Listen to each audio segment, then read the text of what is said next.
अब हम देखते हैं सेल्स टैक्स के कुछ थ्योरेटिकल क्वेश्चंस। उनको हम देख रहे हैं क्या है, क्या नहीं है, कैसे हैं, किस तरह से है, वो हमने यहाँ पे देखना है। तो मैं ये सारी थ्योरी जो है मैंने आपको बता दी है। आप अपनी बुक से बेशक इन्हें पढ़ भी सकते हैं। ये गालिबन 25-26 के करीब सवाल है। अगर आप 25-26 के करीब सवाल सारे कर जाते हैं, इसके अलावा आपको पेपर में कोई एक्स्ट्रा क्वेश्चन जो है वो नहीं आ रहा होगा। देखिए, पहला सवाल है list the person who are required to be registered. बताएं कि किन किन लोगों ने रजिस्टर्ड होना है। तो हमें पढ़ के आ चुके हुए हैं, एक पूरा टेबल बना हुआ है जिसमें जो है वो इम्पोर्टर ने रजिस्टर्ड होना है, manufacturer other than cottage industry registered होगा, होलसेलर डिस्ट्रीब्यूटर जो है ये लोग रजिस्टर्ड होंगे। उसके अलावा रिटेलर जो स्पेसिफाइड रिटेलर हैं वो रजिस्टर्ड होंगे। जिस बंदे ने रिफंड वगैरह क्लेम करना है वो रजिस्टर्ड होगा। जिस बंदे ने कोई carry forward input tax claim करना है वो बंदा रजिस्टर्ड होगा। तो ये लोग जो हैं वो रजिस्टर्ड हो रहे होंगे। इसके अलावा बाद है चेंज इन टैक्स रेट। अगर हो जाए उसके क्या प्रोविजन है, तो ये हम पढ़ के आ चुके हुए हैं। अगर हमारा चेंज इन टैक्स रेट हो उसकी क्या प्रोविजन है और किस तरह से कर रहे होंगे इसको भी। मेरे ख्याल से क्या इसको डिस्कस करने की जरूरत है यहाँ पे। देखिए जी, चेंज इन टैक्स रेट जो है ये हमने कोई मल्टीपल टाइम जो है हमने कंसेप्ट डिस्कस किया है कि लाइक लोकल के केस में ऊपर जो टाइम ऑफ सप्लाई होती है वही हमारा क्या होता है, उसके ऊपर टैक्स रेट वगैरह वैलिड होता है। इंपोर्ट के केस में गुड डिक्लेरेशन, उसकी एक्सेप्शन थी कि अगर गुड डिक्लेरेशन एडवांस में जमा हो गया है तो जो मैनिफेस्ट डेट होगी उसके मुताबिक हो जाएगा। अगर वेयर हाउस में क्लियरेंस 7 डेज में नहीं हुई तो आफ्टर 7 डेज जो क्लियरेंस होगी उस वक्त जो रेट अप्लाई होगा उसके मुताबिक क्या करना होगा, हमने टैक्स जो है वो पे करना होगा। उसके बाद है there are certain food items in the inventory of X Y limited which were return by the customer after the expiry date. Specify the procedure which must be followed under the sales tax rule 2006 if X Y L wishes to destroy this item. देखिए, सबसे पहले इसमें हम पढ़ के आ चुके हुए हैं कि अगर हमें गुड्स रिटर्न हो जाए तो डेबिट नोट और क्रेडिट नोट का प्रॉपर इशू होंगे।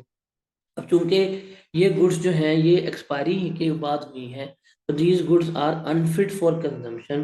तो इन गुड्स को क्या करना पड़ेगा, सबसे पहले जो भी टैक्स के रेलेवेंट ऑफिसर्स होंगे उनके सामने क्या करना पड़ेगा, हमें डिस्ट्रॉय करना पड़ेगा। हम इसको डिस्ट्रॉय करेंगे और इनके रिलेटेड जो हमने इनपुट टैक्स जो क्लेम किया हुआ था वो क्या हो जाएगा, हमारा डिसअलाउ हो जाएगा। ये हमने पढ़ के आए हुए हैं। फिर स्प्रिंग 2015 का सवाल है, under the provision of sales tax act 1990 and rules made there under advise Salim on the following matter. Any six situation in which input tax is not allowed to be adjusted against the output tax liability. हमने ये 6 conditions पढ़ी हुई हैं, कौन कौन सी हैं। अच्छा, सवाल पहले पढ़ लेते हैं। Salim is registered under sales tax act 1990 and engage in the business of export and distribution of electronic appliances. Export में है और डिस्ट्रीब्यूशन में काम कर रहा है। तो ये हमने बताना है कि बताएं कि वो कब कब अपना क्लेम कर सकता है, कब कब इनपुट टैक्स उसका क्लेम नहीं हो सकता, वो हमने बताना है।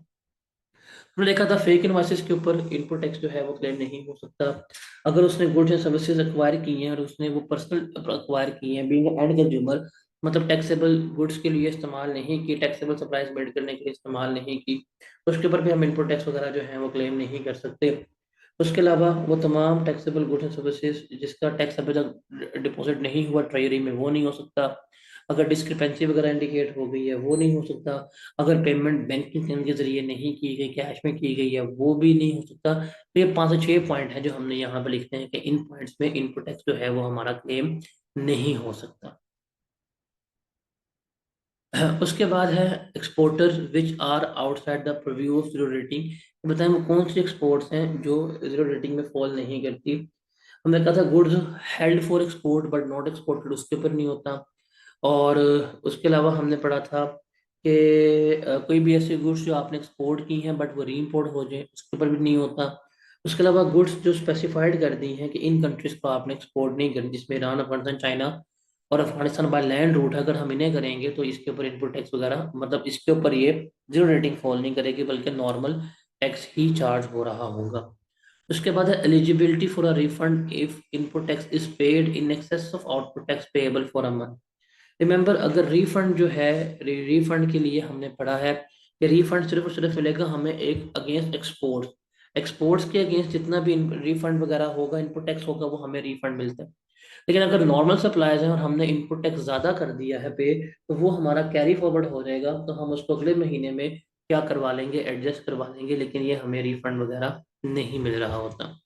उसके बाद concept of provisional and final adjustment in relation to apportionment of tax, कि जो हम अपॉर्चमेंट ऑफ टैक्स करते हैं, जो मंथली एडजस्टमेंट कर रहे होते हैं, वो हमारी क्या कहलाती है, प्रोविजनल एडजस्टमेंट कहला रही होती है। और जो एट द ईयर एंड के ऊपर हम एडजस्टमेंट करेंगे जाके, तो थोड़ी बहुत कमी वगैरह रह गई है, वो मेरी क्या कहलाती है, वो मेरी फाइनल एडजस्टमेंट जो है वो कंसिडर हो रही है। तो ये सारा कुछ हमने डिस्कस आउट किया हुआ है। उसके बाद है under the provision of sales tax act 1990 explain the following. Input tax in relation to registered person, मेरे ख्याल से डेफिनेशन है, ये आप लोग कर लेंगे, ये करवाने की मुझे जरूरत नहीं है, जस्ट डेफिनेशन है। और सप्लाई क्या होती है ये भी आप लिख सकते हैं कि सप्लाई का मतलब क्या है, अ सेल और ट्रांसफर ऑफ गुड्स और right to dispose of an owner, ये सारी हमारी क्या कहलाती है, ये सारी सारी हमारी सप्लाई कंसिडर हो रही होती है, ये तो आप लिख सकते हैं, इसमें कोई ऐसा आपको प्रॉब्लम वगैरह नहीं होगी। उसके बाद Hari Babar associate who is registered with inland revenue department for sales tax purpose has supplied a heavy duty motor to Mubarak enterprises. ये बाबर एसोसिएट ने क्या किया है, एक हैवी ड्यूटी मोटर जो है वो क्या की है, सेल की है मुबारक एंटरप्राइजेस को ऑन 1 मंथ क्रेडिट, एक महीने के उधार के ऊपर।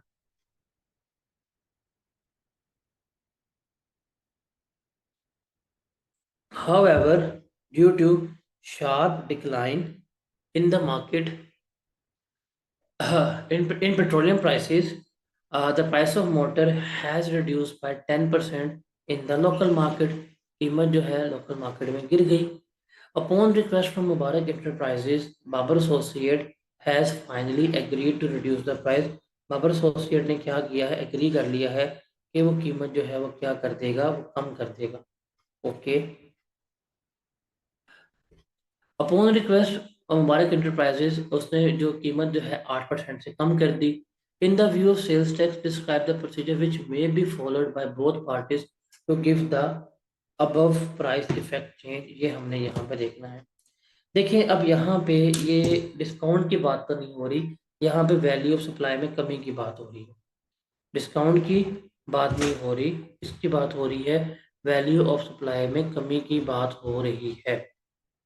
तो जो वैल्यू सप्लाई में कमी की बात हो रही है, इसके लिए हम पढ़ के आ चुके हुए हैं, क्या करना पड़ेगा, इनको डेबिट नोट और क्रेडिट नोट इशू करना पड़ेगा। तो रिमेंबर, जो ओरिजिनल इनवॉइस होगी, ओरिजिनल इनवॉइस के बाद विद इन 180 डेज ये क्या कर सकते हैं, डेबिट को क्रेडिट नोट इशू कर सकते हैं, जिसमें जो बायर है वो अपना कॉरेस्पॉन्डिंग नोट इशू करेगा, और जो बाबर एसोसिएट सेलर है ये क्या इशू करेंगे, क्रेडिट नोट इशू करेंगे। जब दोनों अपना करस्पॉन्डिंग नोट इशू कर लेंगे, अपॉन डैट ये क्या कर सकते हैं, ये अपनी एडजस्टमेंट वगैरह कर सकते हैं, और अपना प्राइस वगैरह जो है बीच में एडजस्ट हो सकती है। तो this is the question that was related to DCN. अब ये पढ़ के समझ आती है कि डिस्काउंट की बात हो रही है, बट यहाँ पर डिस्काउंट की नहीं है, यहाँ सेल हो चुकी है, सेल होने के बाद प्राइस एडजस्टमेंट की बात हो रही है। तो यहाँ पे हम क्या करेंगे, हम debit note credit note issue करेंगे, इसमें ओरिजिनल कॉपी वगैरह सब कुछ अटैच करके हम ये कर रहे होंगे। Got it.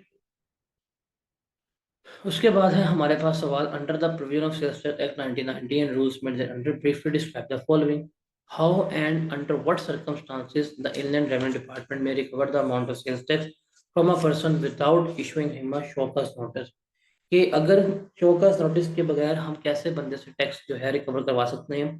अगर किसी बंदे ने शॉर्ट टैक्स जो है वो पे किया है, उसके रिटर्न में इंडिकेट हो रहा है, तो वो short tax along with the defaulter charge जो है वो क्या कर सकता है, डिपार्टमेंट रिकवर करवा सकता है। उसकी गुड्स को है स्टॉप करके, उसके प्रेमिसेस को बेच के, या उसके बैंक अकाउंट से वो क्या करवा सकता है, रिकवर करवा सकता है विदाउट गिविंग हिम नोटिस, उसको नोटिस इशू किए बिना ही। उसके बाद है rules relating to change in the particulars of registration other than the change of business category. अगर आपने अपने रजिस्ट्रेशन के पर्टिकुलर्स वगैरह चेंज करने हैं तो क्या करना पड़ेगा। देखिए 14 डेज के अंदर क्या कर सकते हैं आप, जो है आप सॉरी, अगर आपने जब भी कुछ भी चेंज करना है आप कर सकते हैं। रिमेंबर, आप नॉन मैन्युफैक्चर से मैन्युफैक्चरिंग या मैन्युफैक्चरर से नॉन मैन्युफैक्चरिंग पे नहीं जा सकते, बट हम क्या कर सकते हैं, हम दूसरे पर्टिकुलर चेंज कर सकते हैं। हम अपना बैंक अकाउंट चेंज कर सकते हैं, मीटर चेंज कर सकते हैं, प्रेमिसेस का एड्रेस चेंज कर सकते हैं। इसके लिए क्या करना पड़ेगा, इसके लिए आप जाके जब भी चेंज करेंगे तो चेंज करने के बाद विद इन 14 डेज क्या करेंगे, आप सिस्टम में अप्लाई करेंगे और सिस्टम जो है वो क्या करेगा, उसको अपग्रेड कर देगा। अगर वो सिस्टम अपग्रेड नहीं करता तो आप कमिश्नर को दरख्वास्त देंगे। कमिश्नर जो है वो क्या होगा, 3 दिन के अंदर अंदर मेक श्योर करेगा कि वो आपकी रिक्वेस्ट जो है वो उसको अपग्रेड कर दे और आपको एक अपडेटेड रजिस्ट्रेशन सर्टिफिकेट जो है वो इशू कर दे। उसके बाद है कि अगर पर्सन ने रजिस्ट्रेशन के लिए अप्लाई किया है मैन्युफैक्चर के लिए ऑन अ शेयर्ड प्रेमिसेस, तो उसको क्या एविडेंसेस प्रोवाइड करने पड़ेंगे। रेंटल एग्रीमेंट उसको प्रोवाइड करना पड़ेगा और जो प्रॉपर्टी की डिमार्केशन होगी, जो हदूदबंदी होगी कि इतनी चीज़ मेरी है इतनी चीज़ उसकी है, वो बतानी पड़ेगी। उसके अलावा जियो टैग तस्वीरें जो है वो अपलोड करनी पड़ेंगी और जो बिल्स वगैरह इस्तेमाल हो रहे हैं वो उसको बताना पड़ेगा। तो ये सारा कुछ जो है वो हमने रजिस्ट्रेशन और डी रजिस्ट्रेशन वाले एरिया में हमने क्या किया था, डिस्कस आउट किया था।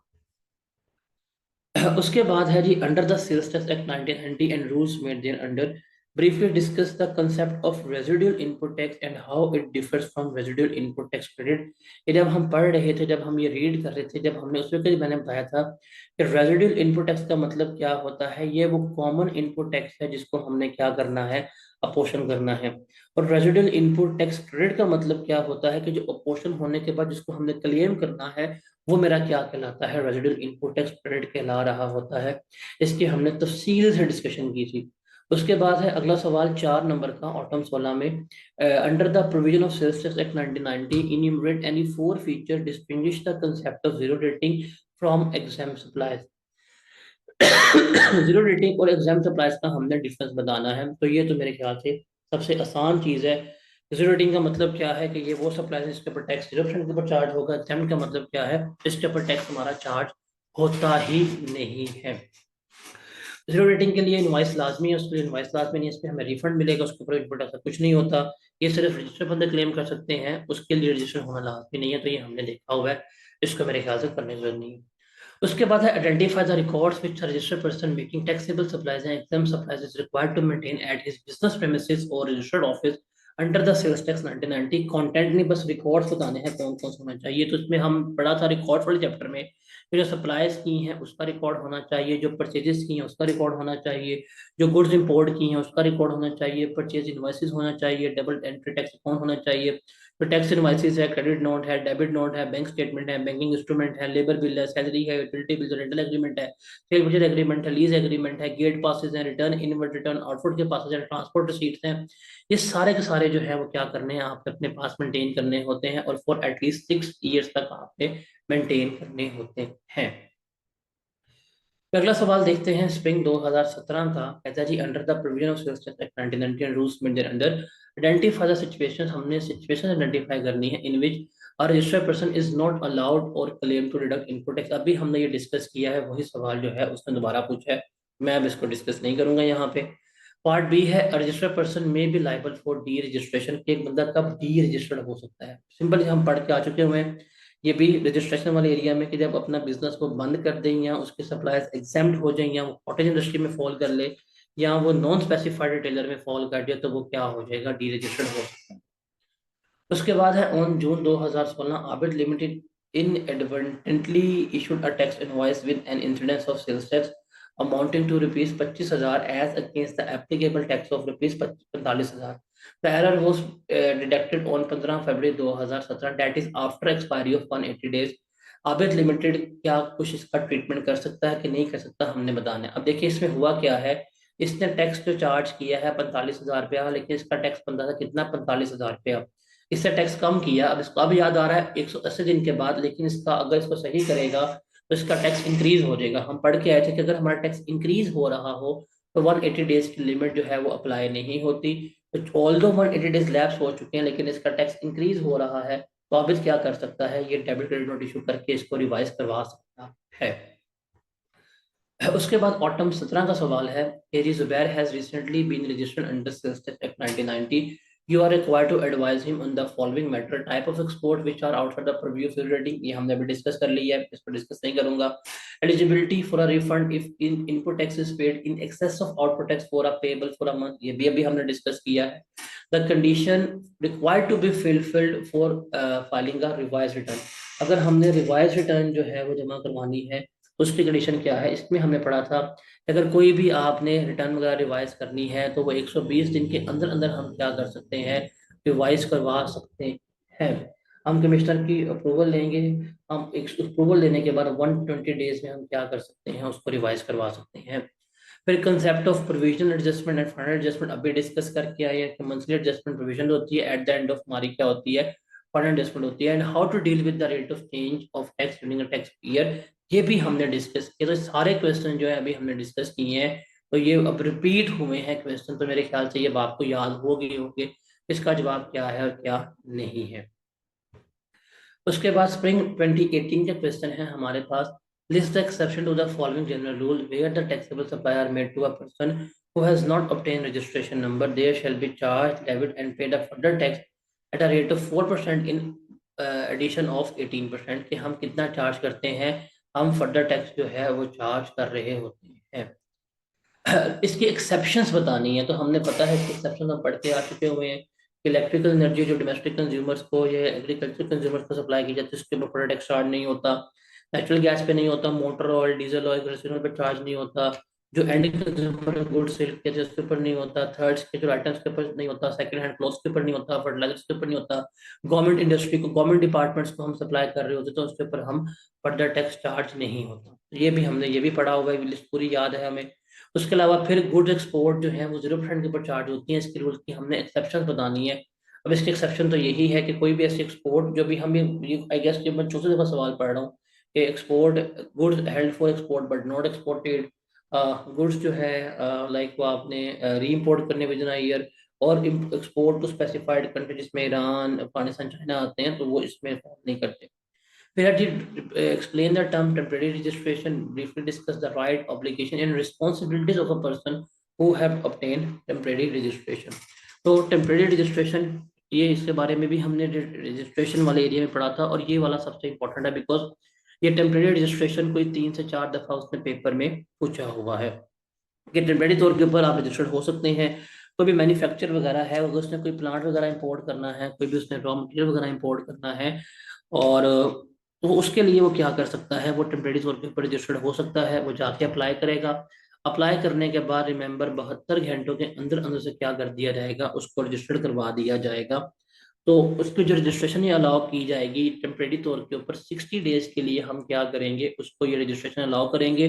उसने इस 60 डेज में क्या करना है, उसने वो अपना प्लान या जो रेलिवेंट गुड्स वगैरह जो है वो इम्पोर्ट करनी है, जो उसने at the time of documents हमें जमा करवाए होंगे, मेक श्योर करना है उसने वो प्लांट वगैरह वो सारा कुछ जो है वो इम्पोर्ट करना है। हाँ, जब वो इम्पोर्ट कर रहा होगा तो हम उससे पोस्ट क्रेडिट चेक जो है वो रिसीव कर लेंगे और वो हम एज अ गारंटी के तौर पर रखेंगे कि ये इस बंदा ये इंपोर्ट करेगा, इंपोर्ट करने के बाद ये गुड्स को इंस्टॉल करेगा, खुद इस्तेमाल करेगा। अगर 60 दिन के अंदर अंदर वो बंदा गुड्स को इंपोर्ट कर ले और खुद इस्तेमाल कर ले तो जो हमने डिपार्टमेंट ने उससे पोस्ट क्रेडिट चेक लिया होगा वो उसको वापस कर देगी।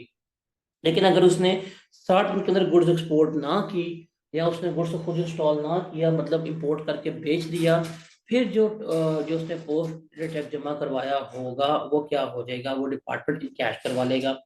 और रिमेंबर, जब तक वो टेम्परेरी तौर के ऊपर रजिस्टर्ड रहेगा वो रिटर्न तो जमा करवाएगा लेकिन वो इनवॉइस वगैरह इशू नहीं कर सकता। अगर इसने गलती से कोई इनवॉइस वगैरह इशू भी कर दी तो उसके ऊपर हम कोई किसी किस्म का इसको इनपुट टैक्स वगैरह जो है वो क्लेम नहीं करने देंगे। तो ये सारी की सारी कहानी जो है किसके मुतालिक थी, टेम्परेरी रजिस्ट्रेशन के मुतालिक थी। मेरे ख्याल से वहां भी हमने इतनी डिटेल में इसको डिस्कस किया था, यहाँ भी मैंने उतनी ही डिटेल में आपका डिस्कस कर दिया है, तो आपका पूरा कंसेप्ट जो है वो रिकॉल हो गया होगा, इसमें कोई इशू नहीं होना चाहिए।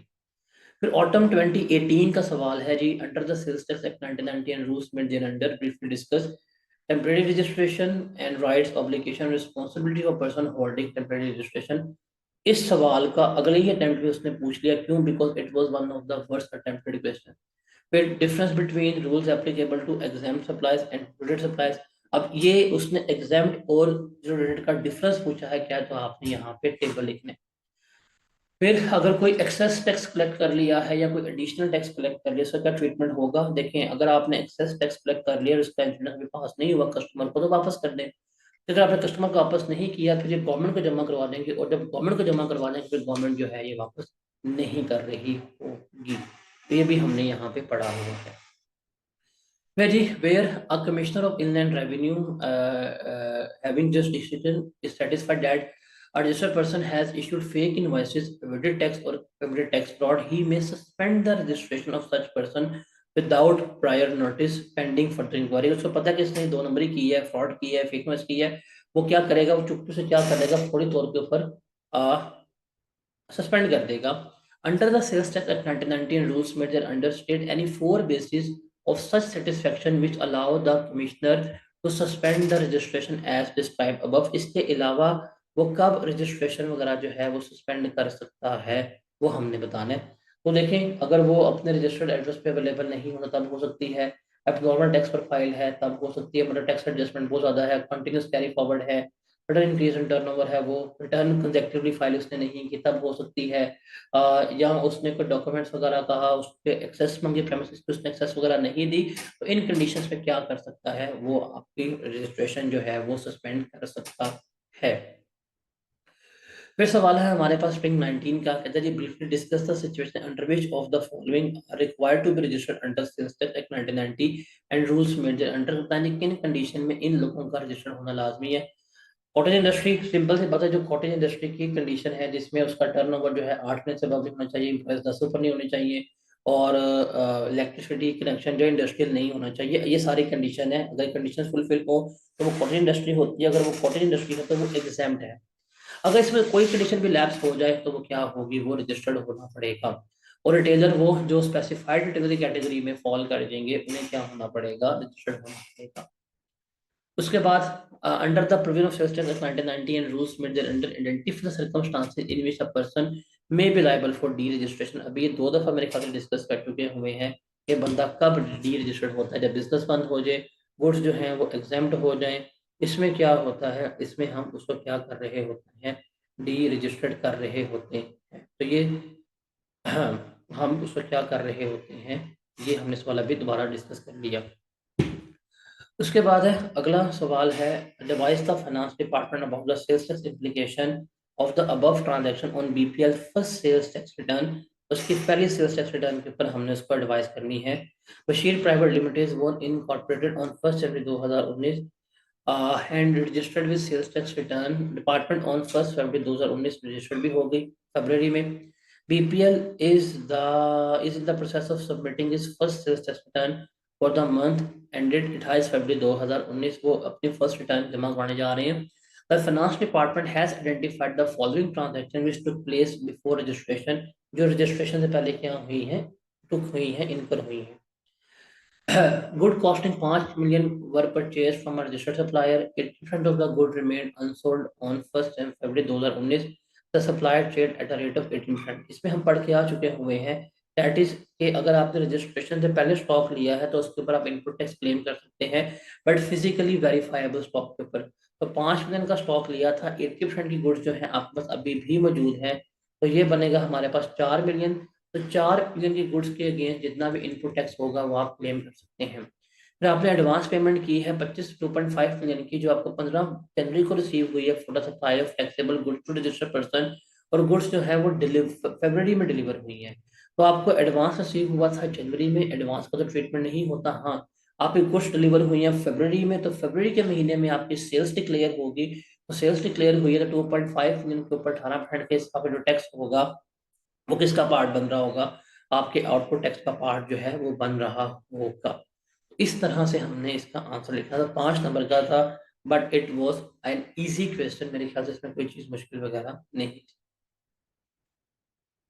उसके बाद है under the provision of sales tax act 1990 and rules made there under briefly describe the treatment of the following. Recording of partial payment receive in advance during a tax period in which both of taxable and exempt supply. देखिए, partial payment के बारे में हमने ये time of supply में rule पढ़ा था कि जिस महीने में वो एग्जाम्प्ट होंगी उस महीने में ही हम सारी सप्लाई जो है वो काउंट कर रहे होंगे. एडवांस टैक्सेबल होता नहीं वैसे भी, जब गुड्स अवेलेबल हो जाती हैं, जो टाइम ऑफ सप्लाई का टाइम आता है उसमें ही टैक्सेबल ये होती हैं. Change in tax rate I guess चौथी दफा आ रहा है, तो ये हमने डिस्कस कर लिया, इसको हम नहीं करेंगे. फिर there are certain goods return by customer as they are unfit for consumption and the seller has no option but to destroy them. Specify the procedure. अब ये भी क्वेश्चन जो है वो रिपीट हुआ है कि क्या प्रोसीजर होगा उसको डिस्ट्रॉय करने का. कमिश्नर के सामने हम उसको डिस्ट्रॉय करेंगे और इस पर जो इनपुट टैक्स होगा वो हमें डिसअलाउ हो जाएगा।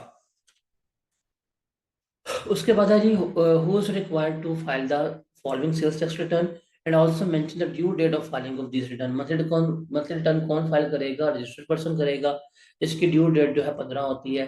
फाइनल रिटर्न कौन बंदा फाइल करेगा? जो बंदा डी रजिस्ट्रेशन के लिए अप्लाई कर रहा होता है वो फाइनल रिटर्न जमा करवाएगा और इसकी ड्यू डेट क्या होगी? जो कमिश्नर स्पेसिफाई करेगा। स्पेशल रिटर्न कौन बंदा फाइल करेगा? रिमेंबर, कोई भी रजिस्टर्ड बंदा या कोई भी अनरजिस्टर्ड बंदा जो है वो स्पेसिफाई कर रहा होगा और उसकी भी ड्यू डेट क्या होगी जो कमिश्नर बताएगा। एनुअल रिटर्न कौन जमा करवाएगा? कंपनी जो है वो रिटर्न जमा करवा रही होगी और इसकी ड्यू डेट क्या होगी? 30 सितंबर होगी ऑफ द नेक्स्ट ईयर इसकी ड्यू डेट होगी। तो ये भी हम सारे का सारा डिस्कस किया हुआ है। फिर है जी, Raheel, an unregistered person runs a government shop in the posh area of Karachi. He has received a notice from Commissioner Inland Revenue requiring him to register with Sales Tax Authority within 30 days. उसको notice आया है कि 30 दिन के अंदर अंदर क्या करना है, तुमने रजिस्टर्ड होना है। Under the provision of sales tax act 1990 and rules made thereafter. Okay. Advise रही रिगार्डिंग द फॉलोइंग, क्या कमिश्नर उसको नोटिस करने में जस्टिफाई है या नहीं? And would it be necessary to respond him notice, और क्या उसको ये नोटिस जो है वो उसका रिस्पॉन्ड करना है कि नहीं? तो रिमेंबर, कमिश्नर जो है, यस कमिश्नर पहला जवाब है। कमिश्नर नोटिस इशू करने में जस्टिफाइड है। कमिश्नर जो है वो हमेशा क्या कर सकता है? वो नोटिस जो है वो इशू कर सकता है। और उसे शक है कि आप स्पेसिफाइड कैटेगरी में फॉल कर रहे हैं तो वो क्या करेगा? वो आपका नोटिस जो है इशू कर सकता है। तो उसकी जुरिस्डिक्शन है वो आपके ऊपर ही फॉल कर रहा है, तो वो क्या करेगा? आपको नोटिस वगैरह जो है वो इशू कर सकता है। नोटिस आपको इशू कर भी दिया जाएगा। हाँ, अगर आप नोटिस रिस्पॉन्ड नहीं करेंगे टाइमली या आप उसको नहीं बताएंगे रिस्पॉन्स को, तो वो आपको opportunity of being heard provide करेगा। अगर आप वो भी नहीं प्रोवाइड करेंगे तो वो आपको कंपल्सरी रजिस्टर कर देगा। फिर कंपल्सरी रजिस्टर करने के बाद वो आपको नोटिस जो जारी करेगा उसके मुताबिक आपको क्या करना पड़ेगा? टैक्स वगैरह पे करना पड़ेगा। तो that question also relate from that compulsory registration वाला एरिया। उसके बाद है, under the provision of sales tax act 1990 and rules made there under discuss the following. Difference between exempt and judiciary supplies discuss कर लिया है। How and under what circumstances Indian revenue department may recover the amount of sales tax from a person without issuing हम sale tax, ये भी हमने discuss कर लिया है। प्रोविजन एडजस्टमेंट और फाइनल एडजस्टमेंट क्या होती है, हमने ये भी डिस्कस कर लिया। तीनों सवाल हमने डिस्कस कर लिए होंगे। उसके बाद ऑटम 20 का सवाल है, sun associate has recently been registered with Indian revenue department under the sales tax act 1990। Required जो है under sales tax act 1990 rules में under identify documents which SA may require for claiming adjusting the input tax relating to the following activities. Supply of taxable goods, अगर supply कर रही है input tax claim करना है तो हमें क्या चाहिए? इसके लिए इनवॉइस चाहिए। इंपोर्ट्स करने के लिए गुड्स डिक्लेरेशन चाहिए और गुड्स परचेज करने के लिए हमें ट्रेली चलान चाहिए जिसके ऊपर हमारा एनटीएन नंबर जो है वो लिखा होना चाहिए। तो ये भी हमने सवाल पढ़ा हुआ है कि कौन कौन से डॉक्यूमेंट्स जो हैं वो हमें रिक्वायर होते हैं। उसके बाद रूल्स बताने हैं कि डॉक्यूमेंट्स वगैरह के मुताबिक क्या रूल्स हैं, क्या प्रोविजंस हैं रिटेन करने की। तो ये जो है हमने क्या करना होता है, हमने 6 टैक्स पीरियड्स तक जो है वो क्या करना होता है, हमने इसको लेके अपने पास चलना होता है डॉक्यूमेंट्स वगैरह को। तो ये हम पढ़ चुके हैं और उसके अलावा कोई भी टाइम पीरियड स्पेसिफाई कर दे उसमें हम लेके चल रहे होते हैं। ऑटम 20 का सवाल है, उसको देखते हैं। Under the provision of sales act 1990 and rules made thereunder discuss the consequences which RA may have faced due to issuance of fake invoices। Fake invoices कहानी जो है ये सस्पेंशन की है और ब्लैक लिस्टिंग की है, ये भी हमने पहले डिस्कस की है। लेकिन देखते हैं क्या सिनेरियो वही है कि वो नहीं है। कहता है जी, रैपिड एसोसिएट जो है registered system act 1914 during the month of June 2020 RA issue fake invoices amounted to rupees 5 million to one of its customer। Apart from this, RA has always been in the compliance with all sales tax regulation।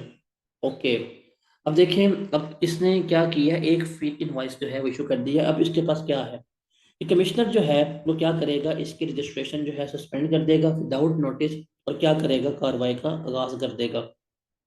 अब इसको बाद में suspension order जो है issue कर दिया जाएगा, हमने सस्पेंड कर दिया। इसने जब सस्पेंड होगा उस दौरान कोई भी इसको इनपुट टैक्स वगैरह की एडजस्टमेंट नहीं अलाउ की जाएगी अगर इससे किसी को सेल्स की हुई है तो वो भी इनपुट टैक्स वगैरह के एडजस्टमेंट वगैरह क्लेम नहीं कर पाएंगे।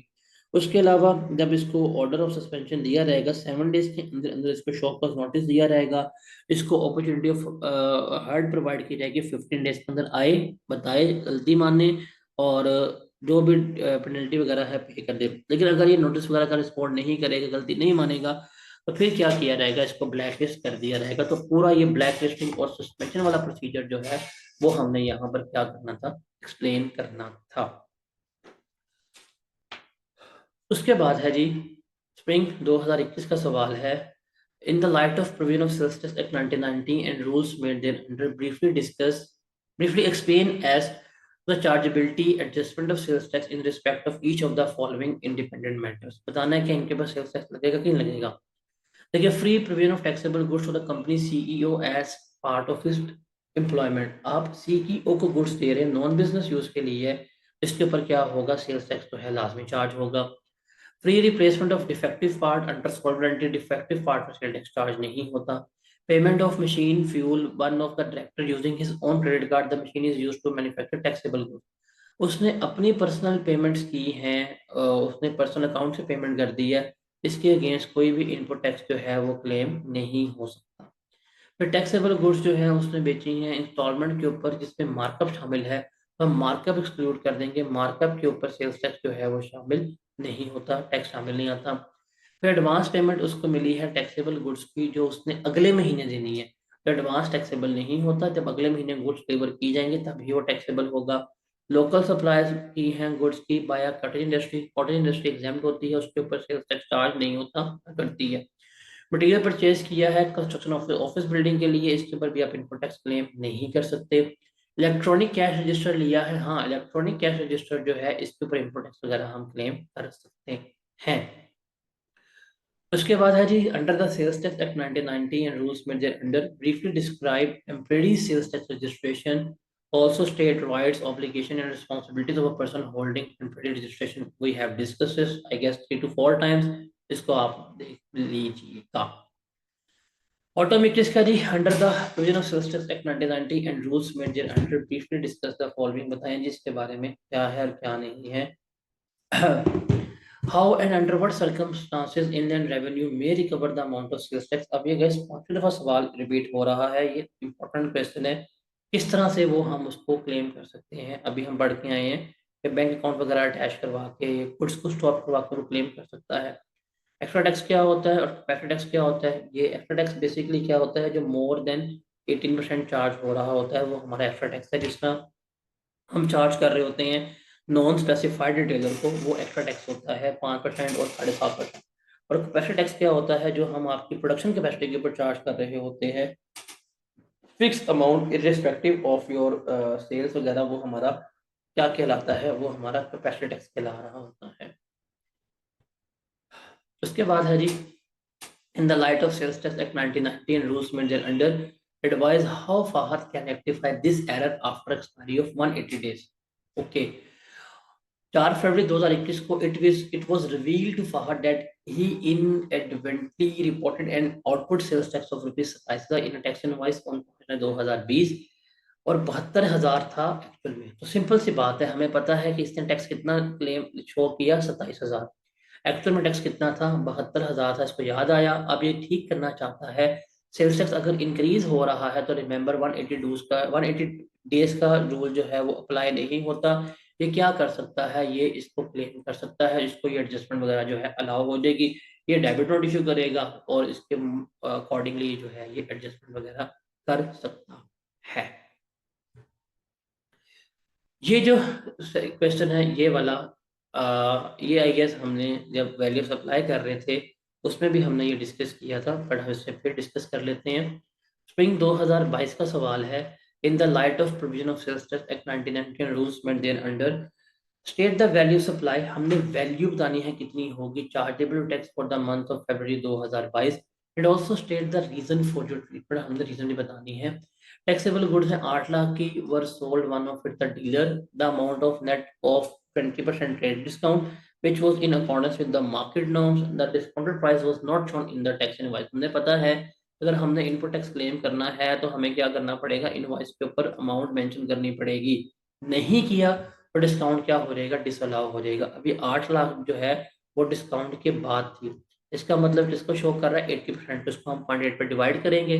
मेरे पास जो वैल्यू सप्लाई की आ जाएगी 1 मिलियन, तो मैं टैक्स चार्ज करूंगा इस 1 मिलियन के ऊपर। फिर टैक्सेबल गुड्स जो हैं वो 15 लाख रुपए की हैं, वो हमने इंटरनल टेस्टिंग के लिए इस्तेमाल की हैं और इवेल्यूशन के लिए। 40% ऑफ द गुड्स जो है वो लोकली प्रोक्यूर्ड की गई थी, खरीदी गई थी। एंड 60% ऑफ गुड्स जो है वो खुद बनाई हैं, तो खुद बना के खुद इस्तेमाल कर रहे हैं, बिजनेस यूज सप्लाई तो है। और सप्लाई जो है उसके ऊपर टैक्स चार्ज होगा। तो 15 लाख का 60% लिया, मेरे पास आ गया जवाब 9 लाख। तो ये 9 लाख जो है मेरी सप्लाई ट्रीट होगी, उसके ऊपर टैक्स चार्ज किया जा रहा होगा। एडवांस रिसीव हुआ, एडवांस का कोई ट्रीटमेंट नहीं होता, जब गुड्स डिलीवर होंगे अप्रैल में तभी हम इसको अपना ट्रीट कर रहे होंगे। फिर 1000 यूनिट्स जो हैं वो टैक्सेबल गुड्स के थर्ड स्केड्यूल में जो क्या किए हैं लिस्टेड हैं, और वो 5,000 रुपये के बेचे हैं। हालांकि रिटेल प्राइस कितने की, 6,000। तो रिटेल आइटम के ऊपर डिस्काउंट अलाउ होता ही नहीं है, तो हम जिसके ऊपर चार्ज करेंगे हम 6,000 के ऊपर ही इसको ट्रेड कर रहे होंगे। उसके बाद आपको न्यू पार्ट्स जो है वो इशू हुए हैं 1.2 मिलियन के, जो फ्री ऑफ कॉस्ट है अंडर वारंटी। तो free of cost under warranty के ऊपर कोई किसी किस्म का सेल्स टैक्स जो है वो चार्ज नहीं हो रहा होता, तो ये भी हमें पता है।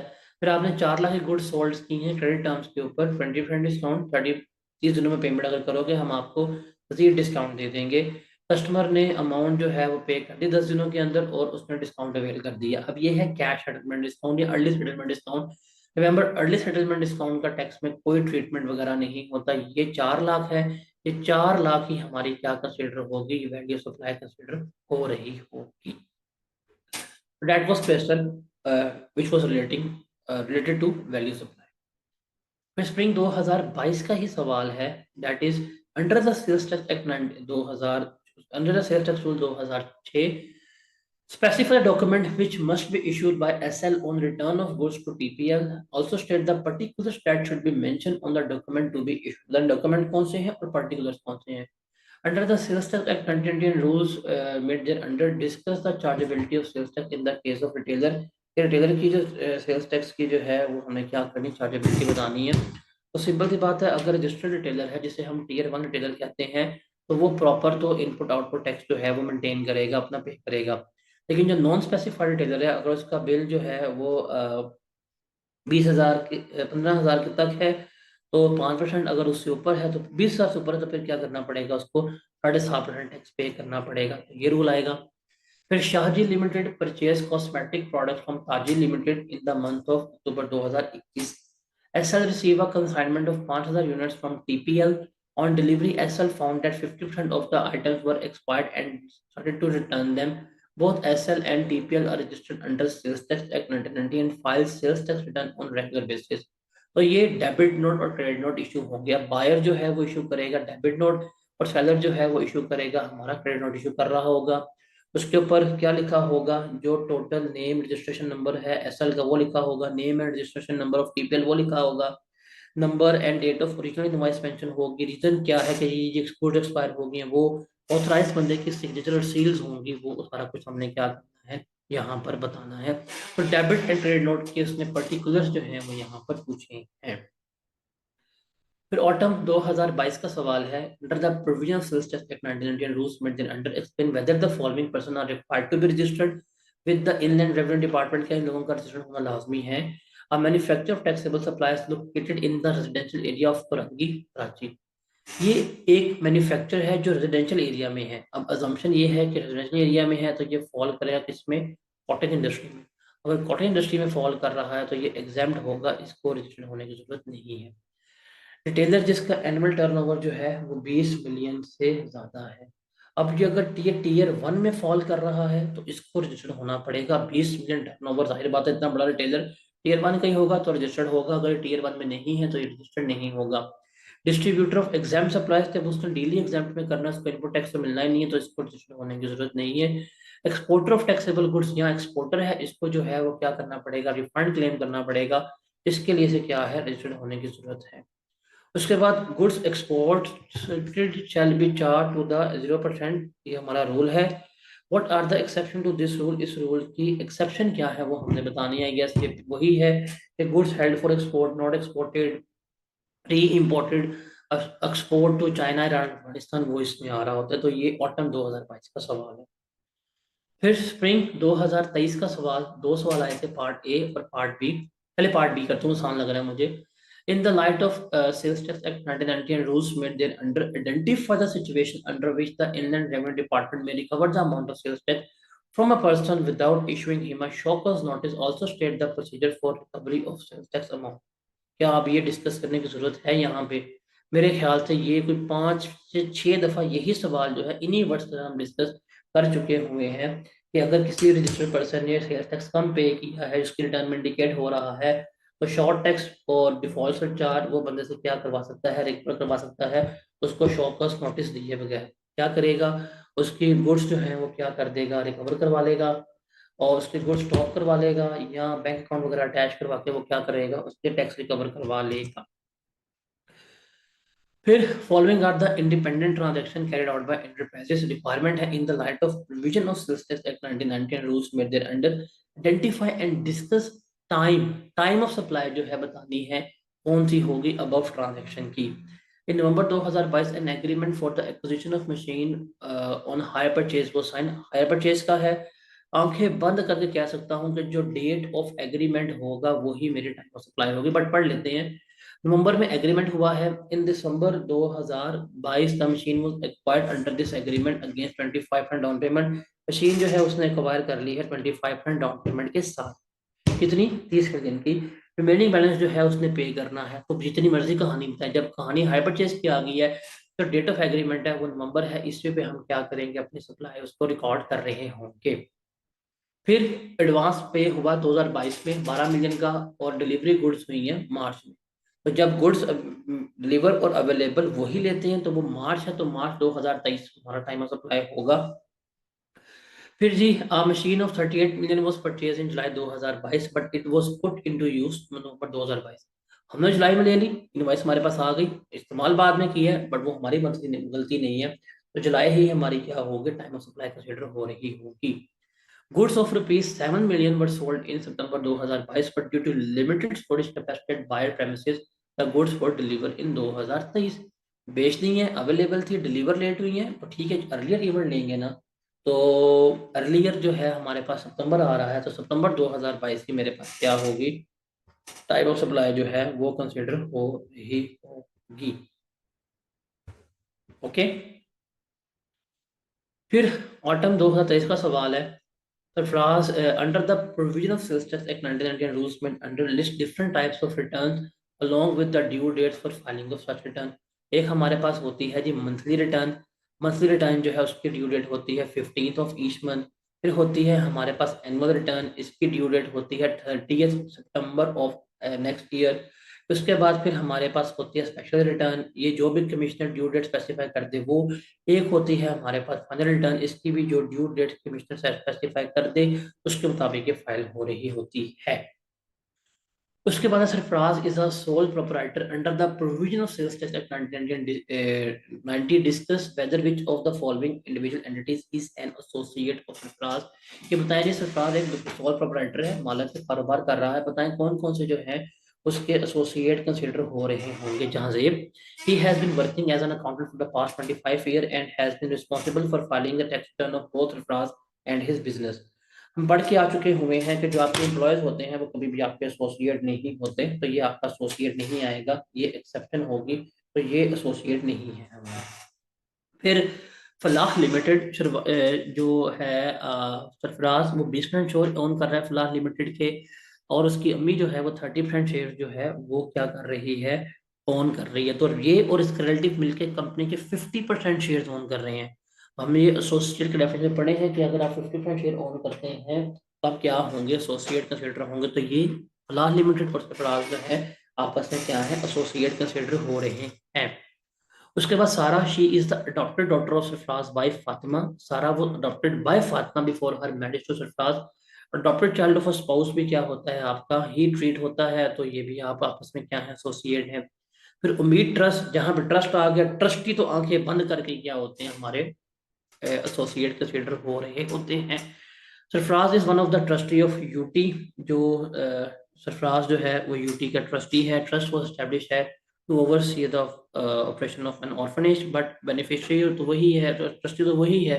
तो जो ट्रस्ट का रिलेशन होता है वो भी हमारा क्या होता है, एसोसिएट कंसिडर हो रहे होते हैं। So that was the all possible question, जो सेल्स टैक्स के थ्योरेटिकल क्वेश्चन आ चुके हैं।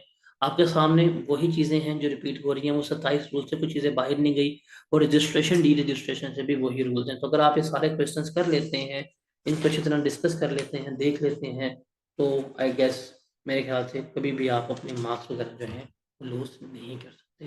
तो यहाँ पे हमारा सेल्स टैक्स के तमाम थ्योरेटिकल क्वेश्चन जितने भी आज तक आए हैं वो हमारे यहाँ पे डिस्कस होंगे। बस बुक होगी, आप इसका क्वेश्चन वहाँ टैली कर सकते हैं, इवन आप इसके एग्जामिनर कमेंट्स भी हैं वो वहाँ से जो है वो पढ़ सकते हैं।